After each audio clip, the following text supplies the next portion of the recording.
green banana, Caribbean sweet potato, and dumpling. Now, for those of you who are not of Caribbean descent, we don't say dumplings, we say dumpling. We leave off the G. When we are in more Eurocentric environments, we will put the G back on. Although we spell it correctly, we don't say it phonetically. So I don't need anyone correcting me when it comes to speech. So I'm going to add a little bit of coconut oil. I think that might be enough.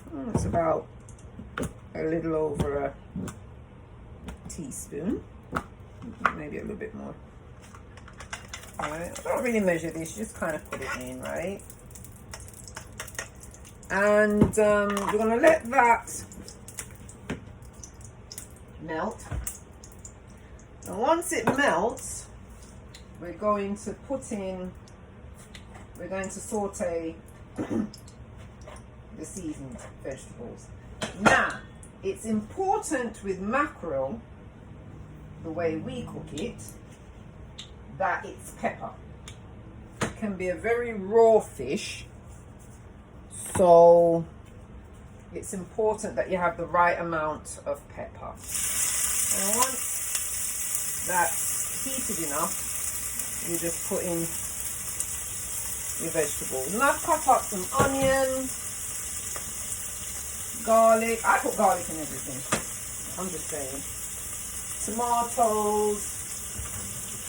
I have a bit of thyme in there and some Scotch bonnet pepper. I'm just going to saute this a little bit so it's nice and soft and golden. Maybe put a little bit more thyme in there. I love thyme.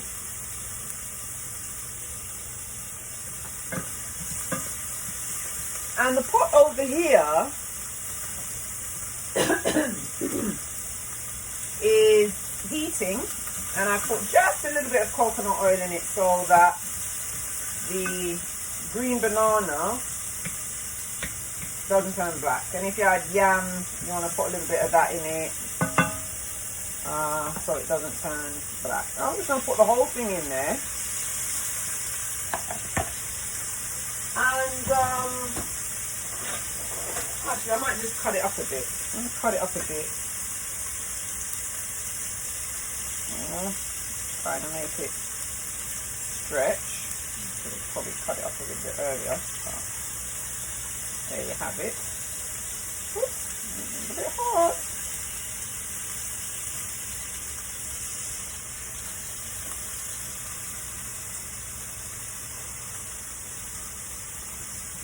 You can have it in like bite-sized pieces. We'll turn that down a bit.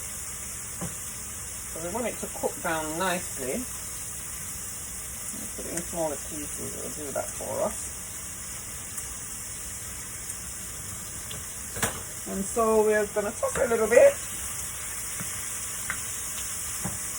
Mix it up in the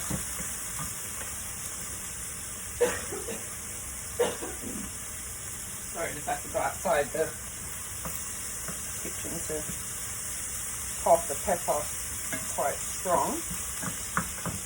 So we'll turn that down, and then we'll put just a tad of vinegar in it just to cut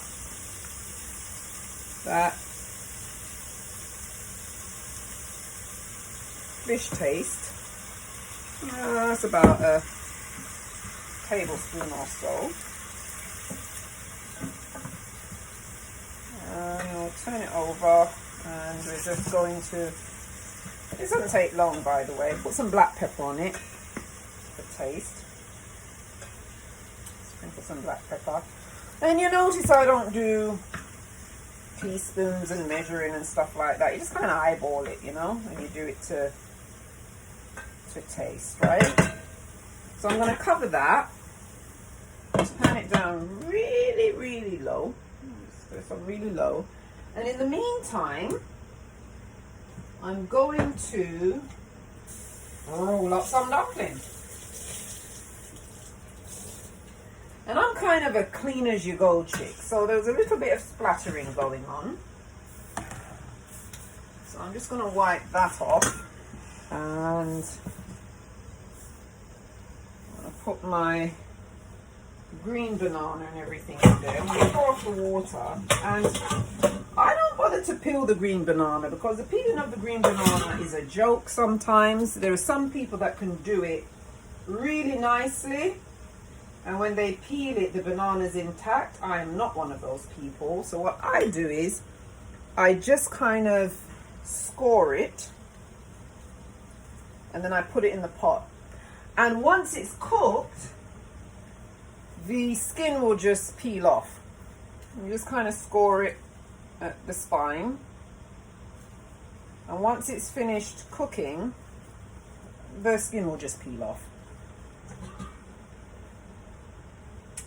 So there's that. I'm going to cover that and just let that cook for a little bit. And in the meantime, I'm going to rub up my dumpling. And I put vegetables in my dumplings, which is not the traditional way that you cook, that you roll dumpling, but I do that because, I don't know, flour and all of that, constipation. So I'm just going to rub it up, make it into the dough. And then, you know, my brother, rest his soul, made the best dumplings. They were always so fully formed. So if he was ever around and I had dumplings to make, I'd say, Randall, can you roll up these dumplings for me? And he would. He was so lovely, my brother. He was such a great man. Miss him a lot.